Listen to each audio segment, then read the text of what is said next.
안녕하세요. 헌터입니다. 오늘 분석해볼 기업은 포스코 퓨처엠입니다. 주가는 지금 1년 넘게 빠지고 있는 상황이고요. 고점 대비 벌써 주가는 4분의 1 토막 근처까지 내려오고 있는 시점입니다. 자, 이제 18만 원대까지 내려왔고 오늘 같은 경우도 급락이 나와주면서 증시의 폭락과 더불어서 계속해서 힘을 잃어가고 있는 현재 시점입니다. 이런 상황에서 우리 앞으로 주가가 좀 반등할 수 있는 여력 기대해 볼 수 있을지 향후 주가의 흐름 알아보도록 하겠고요. 자, 이제 보유자분들 대응이 중요해졌습니다. 목표가 설정부터 물타기 방법. 자, 여러분들 이제 신규 진입까지 다양한 관점에서의 투자 전략 함께 알아보도록 하겠습니다. 자, 이어서 수급상 살펴보도록 하겠습니다. 한 달 기준으로 개인이 샀고요. 기관이 팔았습니다. 외국인은 중립을 유지했습니다. 그리고 최근까지도 거의 비슷한 스탠스가 유지가 되면서 다소 좀 뚜렷한 스탠스 이어지고 있습니다. 그래서 최근에 하락세는 이제 기관의 이탈이 좀 가장 크게 다가오고 있는 시점이다. 이렇게 보여지고 있고요.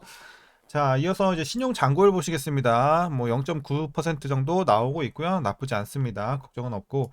이어서 뭐 공매도는 여전히 금지가 됐기 때문에 분석은 넘어가고 바로 재무제표 분석 시작해 보도록 하겠습니다. 자, 그럼 2019년도 매출부터 보시겠습니다. 1조 4천, 1조 5천, 1조 9천, 3조 대, 4조 대, 그리고 올해는 좀 쉬어가면서 3조 9천까지 좀 떨어지는 모습입니다. 하지만 내년부터 다시 한번 반등 기대해 볼 수가 있겠고요. 자, 영업이익도 자, 가파르게 좀 올라가다가 작년에 1600에서 300대까지 바로 꺾였어요. 그리고 올해부터 차차 올라주는 모습입니다. 당기순이익도 작년에 엄청난 하락, 그리고 이후에는 자, 조금씩 올라가지고 있는 상황입니다. 자, 그럼 이어서 분기별로 전년 대비 영업이익만 한번 비교해 보겠습니다. 먼저 지난 2분기에는 500대에서 20대까지 크게 떨어졌고요. 3분기도 300대에서 10대까지 크게 내려오는 모습입니다. 자, 다만 이제 4분기에는 기저효과 더불어서 마이너스 700에서 109억. 그래서 흑자 전환에 좀 성공할 것으로 보여지고 있고, 이제 아쉽게도 또 3분기엔 다시 한번 눌릴 것으로 보여집니다. 소폭의 하락. 자, 그래서 이제 전반적으로 좀 4분기를 제외하고는 전년 대비 눌리는 모습을 보여주고 있습니다. 다만 그래도 어쨌든 3분기를 저점으로 해서 매분기 조금씩은 올라줄 것으로 보여지고 있습니다. 자, 그래서 본격적인 상승은 그래도 내년 이후를 좀 기대를 해봐야 될 것 같은 현재 상황입니다. 그래서 올해까지는 좀 녹록치 않을 것 같고, 자, 이어서 부채 비율 살펴보도록 하겠습니다. 70, 100, 60, 70, 140 최근에 올라가면서 이제 200대까지 올라왔어요. 좀 어쨌든 설비 투자에 지금 계속해서 부채가 늘어나는 상황이기 때문에 재무 부담은 좀 생긴 상황입니다. 자, 좀 아쉬운 부분이고요. 이어서 ROE 보도록 하겠습니다. 과거에 투자일수 괜찮았고, 자, 한 자릿수 떨어진 이후에 2, 7, 4, 1 들쭉날쭉합니다. 그래서 좋지 못한 수익성 기록을 하고 있고, 올해도 이때까지 올라오긴 하지만 굉장히 낮은 수치입니다. 그래서 수익성은 지금 상당히 좋지 못한 상태다. 내년에도 아직은 좀 아쉬운 상황으로 일단은 5 정도 기록을 할 것으로 보여지고 있습니다. 후년에는 그래도 두 자릿수 예상이 되고 있습니다. 그래서 수익성은 아직은 회복하고 있는 단계고 아직 많이 좋지 못한 상황입니다.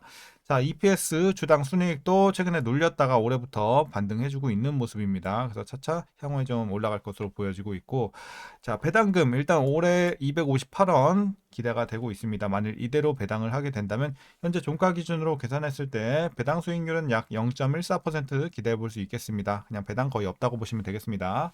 마지막으로 현재 PER 259배, PBR은 6.39배 나오고 있습니다. 자, 그리고 현재 주가 밸류에이션 상황은요. 지금은 적정 주가라고 보고 있습니다. 이번에 이제 조금 이따 바로 말씀을 드리겠지만 이번에 3분기 실적 쇼크가 나와주면서 어쨌든 기존의 예상치에 부합하는 실적이 나왔으면 지금 저평가가 맞죠. 근데 실적이 아주 지금 죽을 썼어요. 3분기. 그렇기 때문에 여기에 따라서 지금은 마냥 싸다고 저평가로 보기는 힘듭니다. 그래서 지금은 적정 주가로 보고 있습니다. 실적 대비 제가치 받고 있는 주가의 상황이다. 이렇게 말씀드리겠습니다. 자, 그럼 이어서 동사 관련 이슈 한번 살펴보도록 하겠습니다. 자, 먼저 이번 3분기 실적 보시게 되면 매출은 전년 동기 대비 28.2% 감소했고요. 영업이익은 96.3% 감소했습니다. 그래서 기존의 영업이익 컨센서스가 187억이었는데 10분의 1도 안 나왔어요. 그래서 13억대. 그래서 많이 눌렸다. 그래서 아주 굉장히 좀 실적 쇼크보다 더 안 좋은 수준이죠. 사실 그 이상의 수준. 이렇게 좀 아쉬운 3분기였습니다. 여기에 따라서 이제 주가가 최근에 무너지고 있는 상황이죠. 자, 그리고 포스코 퓨처엠의 음극재 사업이 악화되고 있습니다. 그래서 최근에 실적이 눌린 그 바로 주 원인이 음극재 사업인데요. 전기차 캐즘에 더해서 이제 중국의 저가 물량 공세와 미국의 FEOC 규제 유예라는 겨박제를 겪고 있기 때문입니다.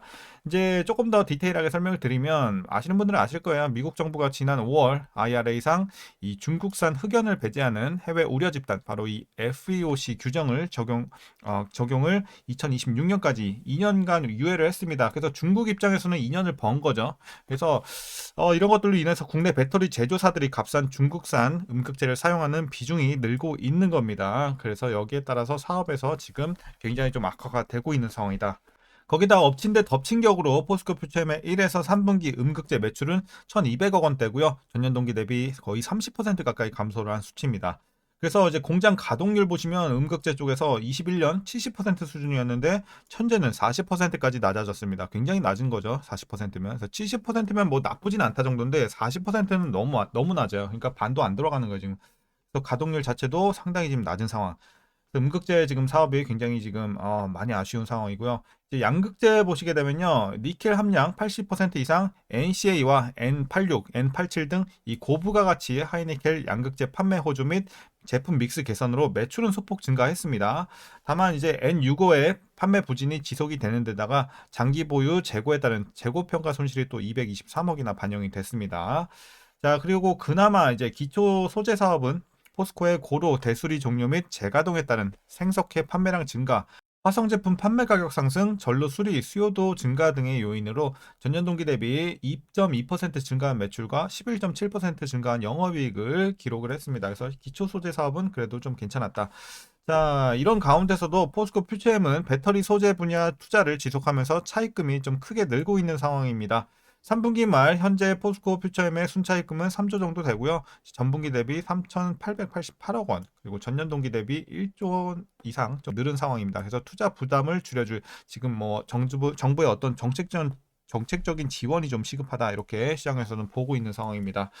그래서 다방면으로 지금 좀 아쉬운 재료들이 많이 나와주고 있는 상황입니다. 그래서 이슈는 여기까지 마치도록 하겠고요. 여러분들 이제 마지막으로 투자 전략 설명드리면서 영상 마무리하도록 하겠습니다.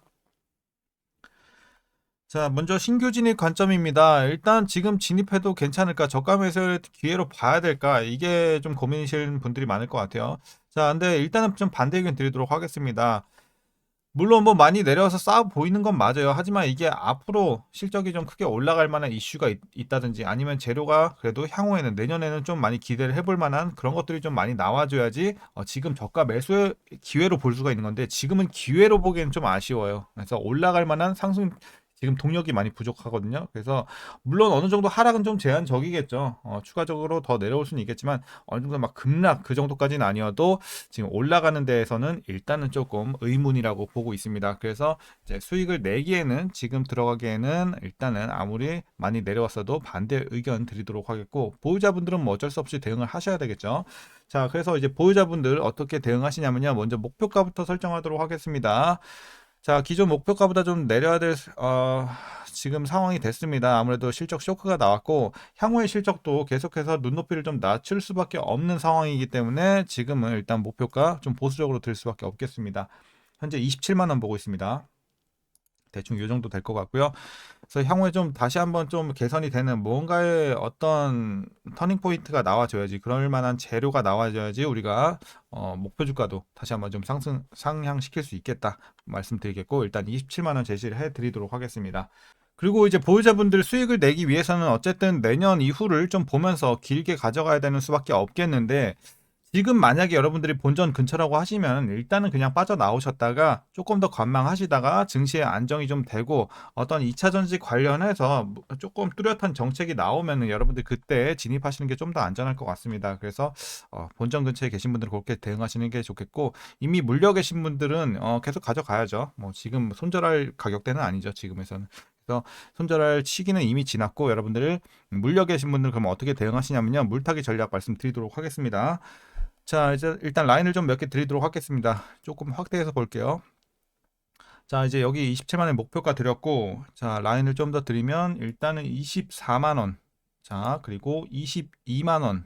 라인 두 개 더 여러분들께 제시를 하겠습니다. 그래서 여러분들 가능하시다면 24만 원 밑으로 맞춰 주시고 장기로 보유하시는 전략이 좋아 보이겠습니다. 그래서 평단 관리가 아직 안 되신 분들은 24만 원 밑으로 평단 맞춰 주시면 좋을 것 같고요. 물론 지금 물타도 괜찮긴 하지만 아직 하락 중이기 때문에 지금 뭐 지지선이 이미 깨진 상황이죠, 오늘. 그래서 어쨌든 조금 더 여러분들 관망하시다가 반등이 나올 때 그때 물타서 평단 낮추시는 게 좀 더 현명하지 않겠나 이렇게 보고 있습니다. 그래서 평단 관리가 아직 안 되신 분들은 그렇게 해서 24만 원 밑으로 좀 맞춰 주시고 보유하시면 되겠고요. 다만 22만 원 라인 뭐냐면 요 밑에서는 물타지 말라는 거예요. 22만 원 밑에서는 여러분들 손실 폭이 그렇게 크지 않은 구간이기 때문에 오히려 물타면 손해입니다. 그래서 비중만 커지고 평단은 얼마 관리가 안 되기 때문에 물타지 마세요. 22만 원 밑에서는. 물론 여기서 계속해서 하락이 나오면서 더 내려가면 여러분들이 뭐 한 22만 원 근처에 있는 분들은 좀 더 탈 수는 있겠죠. 하지만 어쨌든 지금 주가의 상황에서는 22만 원 밑에선 보유만 하자라는 전략입니다. 자, 이렇게 구간별로 자세하게 알아봤습니다. 여러분들 오늘 전략 여기까지고요. 오늘 영상도 유익하셨다면 구독과 좋아요도 한 번씩 부탁드리도록 하겠습니다. 그럼 오늘도 시청해 주셔서 감사합니다.